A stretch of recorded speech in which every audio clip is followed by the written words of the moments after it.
If I do something for you and I don't expect anything back, that's called love. If I do something for you and I expect it back, that's called a transaction. That's business. That's a contract. I don't want to have a contract with someone I love.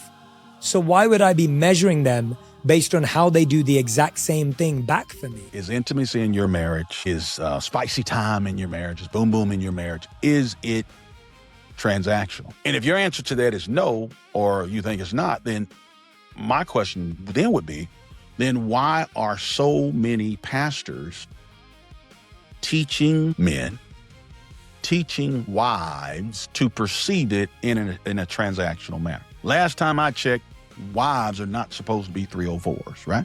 That's where this question comes in. Is sexual intimacy, is intimacy in your marriage, bedroom intimacy, in your marriage, transaction? Why are pastors teaching intimacy, spicy time, be like a transaction? So I know y'all saying, ain't no way this is happening. Ain't no way. What you talking about? What you talking about? Well, okay, let's see. Let's take a look at it. Let's take a look at it. Because I know y'all don't believe me. Y'all don't believe. Y'all like, man, ain't no way in the world that's happening. Oh, wait a minute now. Wait a minute. Better watch out. So watch this. And you tell me, does this sound like a transaction or just some good advice? But let's see. Some of us think that foreplay began at 9:30 at night. When you say, what's up? Men, if you want something to happen tonight, then you got to do something in the daytime. That don't sound like a transaction to you? Sounds like a transaction to me. That sounds like a transaction to me.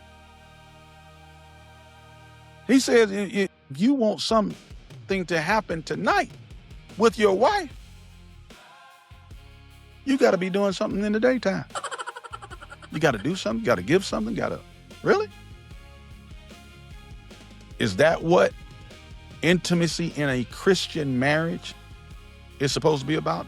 Is that what God intended it to be? I don't know. Let's check. Because here we're about helping people to see what God has for us. Because he knows marriage better than we do, right? So we want to find out what he has to say. Because our opinions really don't matter. Because we can look at where people's opinions have gotten us, and we're looking at, a 50% divorce rate. And of those 50% that did not divorce, their marriages are not reflecting God in any manner. All right, let's continue. Anytime I want to get Pastor Joanne in the mood, I brought it to show y'all. I go and I put it on.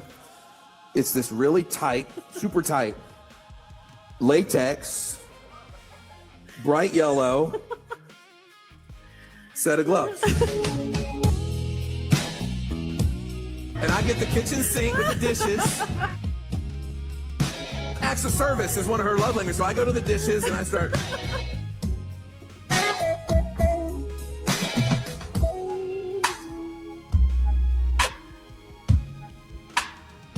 And I gotta put my hand, because she'll come and grab my butt if I don't.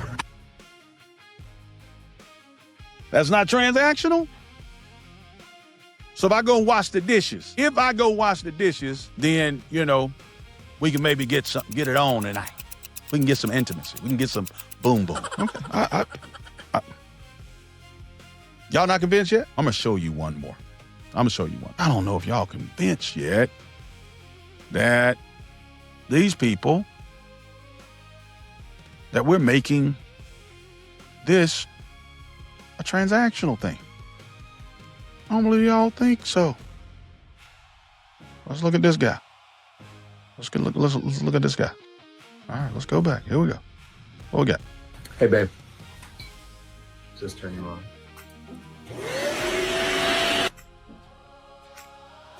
See, sometimes we don't realize that the simplest way to turn our wives is to actually do housework for them. Vacuum something today. Do the dishes. All the wives, if that is you and you're like, yes, hit that plus button because you're like, this is what I want my husband to do. Shovel the driveway. What else, Chrissy?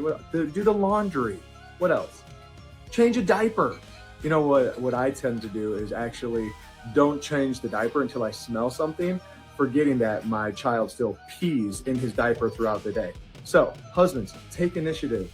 Go ahead, do some chores. Hey, babe. Just turn you on.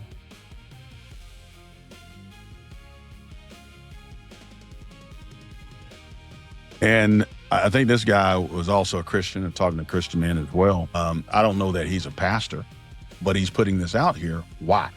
Because over the last, I would say 30, 40 years, this has been the communication. And it's probably even worse now. But this has been the communication to men that you should treat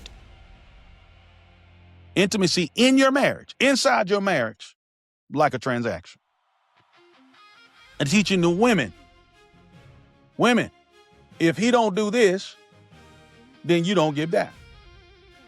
If he ain't treating you, meeting your emotional needs, if he ain't meeting your emotional needs, now I'm gonna tell you now, I'm not trying to be funny, but I've never read the scripture where it says, if your husband does not meet your emotional needs, then you keep from meeting his intimacy needs, or vice versa. It's not in there.